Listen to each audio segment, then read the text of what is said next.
আচ্ছা, বিএনপি নেতাদের বক্তব্য শুনে আমি যদি হাসি তাহলে কি তারা রাগ করবে? মনে করেন যেমন এলজেডি মন্ত্রী, আমাদের প্রিয় বৃদ্ধ রাজনীতিবিদ ফখরুল ইসলাম আলমগীর সাহেব বলেছেন যে একটি দল শুধু সংস্কার সংস্কার করে গলা ফাটিয়ে বেড়াচ্ছে, অথচ এই জিয়াউর রহমানের হাত ধরেই সংস্কারের নাকি জন্ম হয়েছে। তাহলে জিয়াউর রহমান সাহেব যে সংস্কার করেছেন সেটাই কি পরিপক্ষ? কিয়ামত পর্যন্ত আর কোনো সংস্কার দরকার হবে না? উনি যতটুকু বুঝছেন ওইটুকু দিয়েই কি পৃথিবী চলবে? উনি যা বলছেন, যা বুঝছেন, যা সংস্কার করেছেন তা দিয়েই কি পৃথিবী চলতে হবে? আর কোনো পরিবর্তন লাগবে না?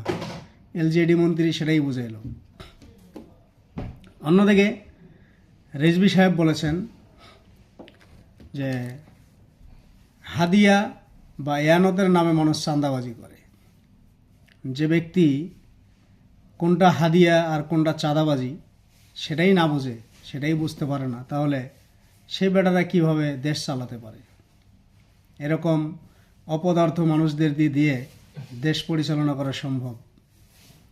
আরেকজন তাদের যুবরাজ, যুবদলের নেতা নয়ন সাহেব, তিনি বলেছেন নবীদের আমলেও নাকি তারেক রহমান সাহেবের মতো নেতা দেখা যেত। তো আসলে আমি বলবো, নবীদের আমলে যাদেরকে দেখা যেত উদ্ভট নেতা হিসেবে, তাদের নাম ছিল আবু জেহেল, তাদের নাম ছিল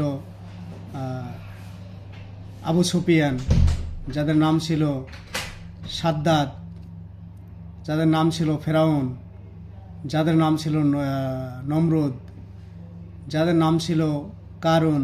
এ ধরনের কিছু লোকদেরকে আমরা নবীদের আমলের নেতা হিসেবে চিনি, যারা ওই সময় নবীদের আমলে যারা নেতামি দেখাইতো, নবীদেরকে বাদ দিয়ে নিজেরা যারা নেতামি দেখাইতো, তাদের নাম আমি এই কটা জানি। আরও কিছু আছে হয়তো বা আমি জানি না, বা এই মুহূর্তে মনে আসতেছে না। তো এখন এই যে বিএনপি নেতারা যে বক্তব্য দিচ্ছে, সেই বক্তব্যগুলো শুনে বা এই কথাগুলো শুনে এখন যদি আমরা হাসি, তাহলে কি বিএনপি নেতারা রাগ করবে? আপনারা যারা ভিডিওটি শুনছেন তারা মন্তব্য করবেন যে তারা কি রাগ করবে কিনা।